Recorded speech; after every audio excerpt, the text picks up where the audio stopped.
আজি আসলে ইয়ালে হঠাৎ অহা হল আজি অলপ দিন আগত যেতিয়া অনুষ্ঠানটোৰ বাবে প্ৰথম ফোন কৰিছিলে তেতিয়া প্ৰথম আধা ঘণ্টা এটা অনুষ্ঠানৰ কাৰণে কথা পতা হৈছিলে প্ৰথম মই কৈছো দেই কৈ দিছো কথাটো সো তাৰ পিছতে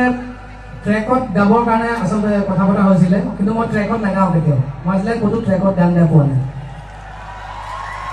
I come with my band only so তাৰ পিছতে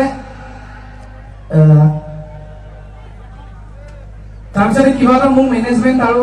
আয়োজকৰ মাজত কিবা এটা মিছ কমিউনিকেশ্যন হ'ল মোৰ মেনেজমেন্টে ভাবি থাকিলে প্ৰগ্ৰামটো নাই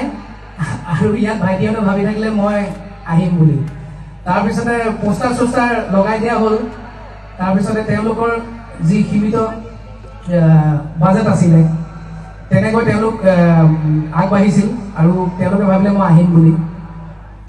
তাৰপিছতে মোক ক'লে এদিন ফোন কৰিলে যে এনেকুৱা হ'ল গোটেই পোষ্টাৰ লগাই দিছো আমাৰ ল'ৰা-ছোৱালীয়ে আশা কৰি আছে আপুনি আহিব বুলি কিন্তু মই পইচা নাই মই ক'লো মোক পইচা দিব নালাগে মই এনেই আহিম আজি মই 1 পইচা লোৱা নাই মই আজি ডিব্ৰুগড় ইউনিভাৰ্চিটিলৈ ফাৰ্ষ্ট টাইম আহিছো আৰু মই তেওঁলোকক ক'লো যে যিখিনি আমাৰ খৰচ গুৱাহাটীৰ পৰা আহিবৰ কাৰণে যাবৰ কাৰণে আৰু আমাৰ গোটেই বেণ্ডটোৰ যি খৰচ সেই খৰচখিনি হিচাপ এটা কৰি পেলাই দিলোঁ ইমানখিনি খৰচ হয় ইহঁতক দি দে মোক নালাগে So thank you so much বহুত ভাল লাগিছে আৰু এটা কি গাও আজি আসলে ইয়ালে হঠাৎ অহা হল আজি অলপ দিন আগত যেতিয়া অনুষ্ঠানটোৰ বাবে প্ৰথম ফোন কৰিছিলে তেতিয়া প্ৰথম আধা ঘণ্টা এটা অনুষ্ঠানৰ কাৰণে কথা পতা হৈছিলে প্ৰথম মই কৈছো দেই কৈ দিছো কথাটো সো তাৰ পিছতে ট্ৰেকত গাবৰ কাৰণে আসলে কথা পতা হৈছিলে কিন্তু মই ট্ৰেকত নাগাও কেতিয়াও মই আসলে কোনো ট্ৰেকত গান গাই পোৱা নাই I come with my band only. So, তাৰপিছতে কিবা এটা মোৰ মেনেজমেন্ট আৰু আয়োজকৰ মাজত কিবা এটা মিছ কমিউনিকেশ্যন হ'ল মোৰ মেনেজমেন্টে ভাবি থাকিলে প্ৰগ্ৰামটো নাই আৰু ইয়াত ভাইটিহঁতে ভাবি থাকিলে মই আহিম বুলি তাৰপিছতে পোষ্টাৰ লগাই দিয়া হ'ল তাৰপিছতে তেওঁলোকৰ যি সীমিত বাজেট আছিলে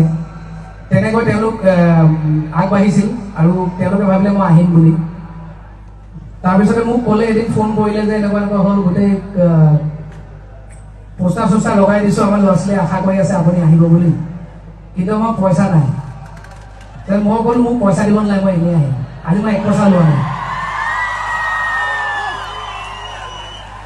মই আজি ডিব্ৰুগড় ইউনিভাৰ্চিটিলৈ ফাৰ্ষ্ট টাইম আহিছো আৰু মই তেওঁলোকক ক'লো যে যিখিনি আমাৰ খৰচ গুৱাহাটীৰ পৰা আহিবৰ কাৰণে যাবৰ কাৰণে আৰু আমাৰ গোটেই বেণ্ডটোৰ যি খৰচ সেই খৰচখিনি হিচাপ এটা কৰি পেলাই দিলোঁ ইমানখিনি খৰচ হয় ইহঁতক দি দে মোক নালাগে So thank you so much বহুত ভাল লাগিছে আৰু এটা কি গাও